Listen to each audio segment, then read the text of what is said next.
Hello and welcome everybody to another episode of r/NuclearRevenge. My name's Ryan, the official host here on Reddit Voice, and I look forward to bringing you guys today's top story. Before I do though, I'd really appreciate it if you could make sure you're subscribed with notifications turned on, that way you could stay up to date with all the latest and the greatest. Bit of a prerequisite here, today's Nuclear Revenge is going to be one long story, as opposed to our 2 or 3 typical story mashup that we use for the prorevenge template, even though I tend to break the rules on that too. They framed me. They fired me. And that's how they fluffed themselves into a divorce, a prison sentence, and a handful of deportations. This is a long one, but if you stick with it until the end, you'll learn how I was framed and fired from my job and accidentally set off a chain reaction that led to a staff overhaul with several managers being fired or moved to other restaurants, the general manager being fired and getting a divorce,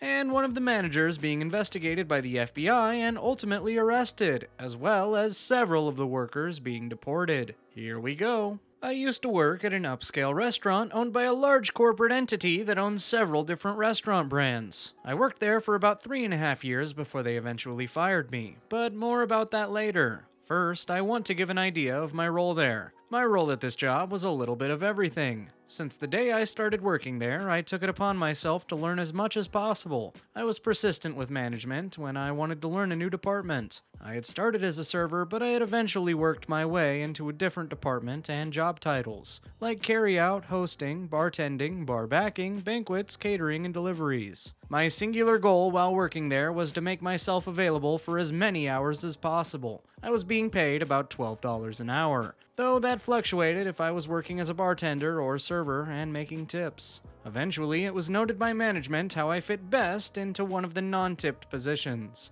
I was so good at it that they decided to try me out as an unofficial supervisor over the team that worked in carry-out, catering, and deliveries, as those were all one department. I knew this was ultimately going to mean few less hours since I would only be working one department, so I negotiated with management to increase my pay by about $1.50. Since I was taking on additional responsibilities, they were satisfied with the pay increase. I wasn't trying to get as much money as possible, I just wanted to be able to pay my bills and still have a little money left over for fun. I was living in the highly taxed city of Chicago, which is in the already highly taxed state of Illinois, so it was pretty difficult to make ends meet and still have money left to enjoy my life. I am a person of simple pleasures, and I can enjoy things for long periods of time, so it didn't take much money for me to be happy. A video game could hold my attention for several months, sometimes even years. I had a family pet that I had brought with me to Chicago, so that counted as an extra expense. Not long after I started the position as the unofficial supervisor, I got a girlfriend, so I was also going out more often and spending money on her. With my position and some smart budgeting, I was able to afford all of this. The money wasn't an issue, but management had a high turnover rate, so the incoming managers often didn't know what the department entailed or how important hours were to workers of these departments. Eventually, it was noted that our current general manager was going to be fired and replaced. The incoming GM was supposed to be some rock star when it came to improving restaurants. We looked his name up and found him at the first search result on Google, but the entry wasn't some glowing review of his work ethic or his impeccable ability to improve the way a restaurant runs. It was actually a mugshot and a police report filed for repeated domestic abuse. This is important later. We'll call him Harvey. Shortly after Harvey came in and started making changes, one of our best managers gave her resignation. She refused to work with him, and like an oracle, told us to expect lots of sexual harassment, misogynistic comments, and for him to eventually run this place into the ground. Not long after she left, our GM began replacing our current managers with hand-picked people he had worked with in the past. Eventually, all but one manager was replaced. That manager was the kitchen manager. We'll call him Fredo. Fredo had been there since I started working there. He seemed to be something of a chameleon, as in his values and ethics seemed to change depending on who his boss was. Honestly, I sort of applaud his survival instincts, but ultimately see him as a suck-up and a traitor. Harvey never really replaced the manager for our department, so we ran without a lot of oversight. Unless you count me as the supervisor, we didn't constantly have someone breathing down our necks about how something should be done. Our department had some hiccups here and there, but it still ran really smoothly. Since we didn't have our own manager, we often had to radio for a manager to come help us out on things that needed a manager card for approval. Fredo would always be the one to answer these calls since the kitchen was closest to our department. Over time, the new team of managers started to see Fredo as the manager of our department as well. However, the hourly team that worked there still saw me as their supervisor. This meant that anytime Fredo was trying to make changes that would ultimately hurt us, the team relied on me to mitigate those disasters or to negotiate with Fredo to let us do our jobs the way we had already proven worked really well. Over several months, Fredo and I would butt heads dozens of times. He and I were constantly arguing about how important hours were to workers in this department. He had it in his head that we should be living off of tips like servers, but since most of our orders were carry-out, they came in through Grubhub, and Grubhub doesn't tip. We didn't have a lot of deliveries in a day, and the tips we got from those were maybe $10 if we were lucky, but splitting $10 four ways doesn't add up to a lot. It just showed that Fredo had no clue what he was talking about. Eventually, we had a meeting with our Harvey, Fredo, and all the workers from this department. It was marketed as a chance to voice all of our grievances and concerns with the changes they wanted to make with no chance of retaliation. So the workers did exactly that. They talked about how Fredo was trying to cut hours even though he isn't our actual manager. When it was brought up that they were attempting to hire someone to be the manager, the team suggested that I take over since I had already been supervising them and running things smoothly for several months. I was also the one that management consulted with when writing schedules, as I had an understanding of the days that some workers could and could not work depending on their school schedules or family life. I could see at the moment it was suggested that Harvey and Fredo made the decision on the spot that I had to be gotten rid of. Although they didn't say it, I could see the look they gave each other, and instinctively knew that my days at this place were numbered, and my job was getting the axe one way or another. They made a bunch of promises about us not cutting hours. They told us they would stop sending all but one person home early and only leaving one person to clean everything and close up by themselves, as this was a small department and it was simply too much for one person to do alone, while still meeting health and safety standards, that is. They promised that whatever hours we were scheduled for, we would work. We weren't trying to be unreasonable, so we told them that we usually have 3 or 4 people scheduled to work our department. They could cut 2 of them early, but we always need at least 2 people to help close properly. The promise was made that they would always have at least 2 closers. However, only about 1 week later, they started sending all but one person home early again. Every night. One night, they tried to do it while I was scheduled as the closer, and we had just returned from a massive catering event and there was an unbelievable amount of cleanup left to do for one person. When Fredo came in and tried to send everyone except me home, I stepped up and told him that he was consistently breaking the promise he had made to us during the meeting. He looked at me square in the face and told me to stop complaining about it, and if I was going to try and talk to him about him breaking his promises, he could easily find someone who could work my shifts. I quickly realized that this was an assassination attempt on my job. He wanted me to press it further, so I backed off and started cleaning. I ended up having to stay way late, and that meant overtime pay. I got a write-up for that, since we aren't allowed to work overtime without a manager's approval, and when I refused to sign the write-up, pointing out that I had tried to explain to Fredo that I wouldn't be able to clean it up alone before my scheduled shift ended, I was allowed to leave without signing the write-up, but only because the HR rep that was present at the time wasn't one of Harvey's cronies. Skip ahead to the day I was fired. It's important to note, at that point, I had always came into work an hour early. Since we lived in Chicago, food was expensive. However, at our job, we were allowed to have as much free soup and bread as we liked. So I would come into work 1 hour early every day so I could have some soup and bread for lunch before my shift. But on this day, when I walked into the kitchen to get myself some soup, one of the line cooks told me that he had a dish that was canceled after he cooked it, and Fredo had told him to give it to someone. He assured me Fredo had already comped it and that it was free to take for whoever wanted it. It just so happened to be my favorite appetizer, so I happily took the free food. Not long after I got to my booth, both Harvey and Fredo approached me and asked if I had put in a ticket for the food. I told them the line cook had given it to me and said it was the canceled order that Fredo had already comped. Fredo looked dumbfounded and said he had no idea what I was talking about. So Harvey told me, "I think you know that's theft. Go ahead and finish the food and then grab my stuff and go." That's the last meal you'll be having here. I tried to explain to them that I had been given this food by the line cook, but they refused to listen. So I offered to take them to the kitchen to clear it up with the cook. But by the time I had gone back to the kitchen to walk with them to the line cook, he had already gone home for the day. I had no choice but to gather my stuff, say my goodbyes, and head home. On my way out, I told the people working in my department that afternoon what had happened exactly as it had happened. They were shocked and angry, but mostly sad to see me go. I decided that on my way out, I would stop by the accounting office and pick up any tips that may have been dropped for me that week, just to make sure I don't get screwed out of that money. Before heading down, I had the gut feeling to set my phone to record, and I stuffed it in my pocket with the camera rolling. Although the video was entirely black since it was in my pocket, I did manage to get a pretty muffled recording of Harvey and Fredo's voices through the door, discussing how things had gone as planned, and how they had been trying to get rid of me ever since the meeting with my department. I knocked on the door, and they hushed up before opening it. They asked what I was still doing there, and I asked for my tips. They gathered what was in the safe for me and handed it over. Despite my anger rising at what I had just heard, I decided not to burn this bridge just yet,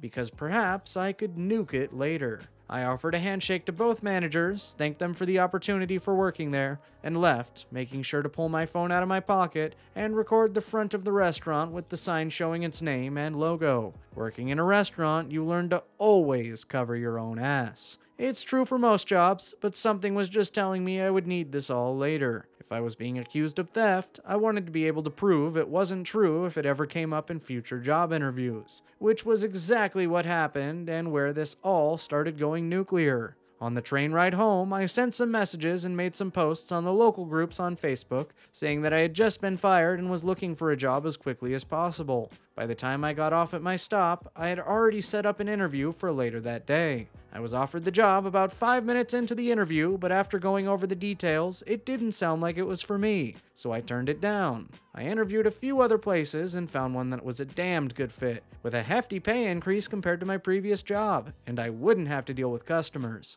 It was an auditing job for a logistics company. However, during the interview with the manager of this job, he had mentioned that he had already called my previous place of employment and spoken with the GM, Harvey. Harvey had told him that I had been fired for theft. Luckily for me, the manager I was interviewing with had asked me to tell him more about that, and he was willing to let me pull my phone out and find the recording. I asked if the voice in the video was the same as the one he spoke on the phone with, and it was. That was confirmation enough for him that I hadn't made a fake video. He listened to the two managers in the video admit that they had set me up, and watched to the end when I showed the front of the restaurant, complete with logo and name. The manager interviewing me, who we'll start calling Dean, hired me immediately and asked me to send him the recording. I did. I thought that was the end of it. About 7 months later, after settling into this job quite nicely, HR sent out a welcome all our new team members email, which listed all of the newest hires, some facts about them, and had pictures of them all. These were sent out every time they had hired a new round of people. One of them, Thomas, was a former co-worker who worked with me at the restaurant. We had worked at the host's stand together, so I was pretty glad to see someone I knew and liked coming onto the team. I sought out his desk and went and said hello and asked why he left the restaurant. He hadn't left willingly. He'd been laid off because the company was under investigation. It had started as a relatively small matter. The corporate entity that owned the restaurant chain had received an email with an attached video. My video that had been filmed from inside my pocket. That was cause enough for corporate to send someone to investigate internally. Thomas was pretty surprised that I hadn't heard anything about it since there had been numerous attempts to get in touch with me. As soon as he said that, I logged into the old email I had used when I first applied for the job at the restaurant. I had at least 24 emails asking me to come in to discuss my employment and termination. I never replied. I just didn't care enough anymore. I'd also changed my number since then, so they hadn't been able to contact me by phone. Thomas continued explaining that before corporate had sent someone, Harvey and Fredo had talked with my department and tried to offer them all a small pay increase to spin a corporate story about how I was incompetent at my job and failed to live up to my duties. The day that corporate auditor showed up, there had been a small exodus of people from my old department. They quit on the spot in front of the lady from corporate, let's call her Audrey, and made sure to rat out Harvey and Fredo before leaving. Strike one for both of them. Strike 2 came a couple of days later after Audrey showed Harvey and Fredo the recording that had kicked all of this off. They denied it vehemently, but there was no mistaking Harvey's voice. It's unique. Not only that, but the video picked up their voice and mine when we shook hands and had a friendly parting of ways, which was something they had already bragged about to Audrey, thinking it made them look better that we were able to part on good terms. This wasn't the actual Strike 2. That came when it was clear they needed to be separated. So Audrey sent Fredo to work at another restaurant owned by our parent company and temporarily demoted Harvey to manager. This tore them apart. They had once been an inseparable evil team, but the pressure of the investigation must have pushed them over the edge. They ended up at each other's throats, on Facebook, on a public post on the company page. The post had since been deleted, but Thomas explained it as the following. Fredo had been pictured in the Facebook post on the restaurant page, and Harvey made a passive-aggressive comment about how Fredo shouldn't even be in the picture since he had been moved to another restaurant due to misconduct. Fredo saw this comment and said something along the lines of, "At least when people Google my name, I don't show up as the guy that punched his wife." To which Harvey responded, "Very funny from the guy who's cheating on his wife with Janet's sister." Not her real name, but Janet was the girl they appointed to officially supervise my old department after they fired me, the unofficial supervisor. Fredo tries to reply to that by saying, "Like you haven't tried half the waitresses. They all have stories about you." This post was deleted, but not before it had been seen by Audrey the auditor. This was officially Strike 2. Strike 3 came the next day when Audrey started interviewing the female waitstaff and bartenders, seeing if any of them could confirm that Harvey had tried to make a move on them. All of them were interviewed separately. Several of them had similar stories. Every girl that confirmed Harvey had made a move on them all said he had offered to be their sugar daddy if they'd send him nudes or stay after closing to fool around with him. Harvey was fired, but that isn't the worst of it. Audrey the auditor wasn't just some random woman from corporate. She was the old regional manager for the area and had personally hired Harvey's wife as the GM of another restaurant in the city. So she called up the restaurant Harvey's wife worked at and told Harvey's wife everything she had learned from the female waitstaff. We learned that they had gotten a divorce over him trying to cheat on her after she had already given him a second chance to change after he had beaten her. I don't know what compelled her to give him a second chance after something like that, but she sure didn't give him a third. After firing Harvey, the line cook who had given me the food was interviewed by Audrey. I don't know how it came up, but at some point he had let it slip that he was an illegal immigrant. She had his file in her hand with an Illinois ID and social security number on file. So this confused her and she pressed him for more info. It turns out that Fredo had some connections and had his own mini black market going on, where he'd have fake social security cards and IDs made for the illegals that he was hiring at reduced wages. It had been going on for at least 4 years. Needless to say, this is a felony. With the potential PR nightmare that she was likely dealing with, she felt she had no choice but to alert the authorities. Local PD enlisted the help of the FBI since some of the evidence led them beyond the jurisdiction of the local police. Fredo was arrested and quickly gave up the names of the people working that had sold social security cards and IDs to. I'm not sure if he gave up all of them, but he did name drop about 14 people, and of those 14, at least half of them were deported by the time Thomas had been let go. One of them was the line cook that had given me the food the day I was fired. Thomas went on to explain that it had all started with me being fired, but I never sent that recording to corporate. I'd only sent it to Dean while he hired me. I asked him about it, and he told me he had sent it to his wife, and since she was a lawyer, he wanted to see if he could have a cause to maybe sue my old job, since what they had done was wrong. But he also remembered that when we had first talked about it, I said I'm not the type of person who'd try to make millions off an entire company because of the mistakes of 2 a-holes. I'd also said that it'd be pretty sweet to see them lose their jobs too. So his wife had been the one who sent it to the legal team at the corporate HQ of my old restaurant job. My boss showed it to his wife, who forwarded it to the real head honchos of my old job. They were both just trying to get 2 scumbags fired for what they did to me. but ended up pulling a thread so long it didn't end until there were sexual harassment accusations, revelations about managers cheating on their wives with girls related to people they had placed in positions of authority, a divorce, mass layoffs pending investigations, a staff overhaul, an FBI investigation into what could be considered black market dealings of falsified government-issued documents, and at least a half a dozen deportations, probably as many as 14. I don't know if this counts as nuclear revenge, as I didn't actively pursue it, but Thomas ended up showing me that even if it wasn't revenge, it was definitely nuclear, and the crater it had left was massive. And there you have it, folks, the end of today's story of epically nuclear proportions. If you liked it, be sure to leave a like on the video, as well as make sure you're subscribed to the channel with notifications turned on, that way you could stay up to date with all the latest and the greatest. As always, my name's Ryan, the official host here on Reddit Voice, and I look forward to seeing you guys in the next video.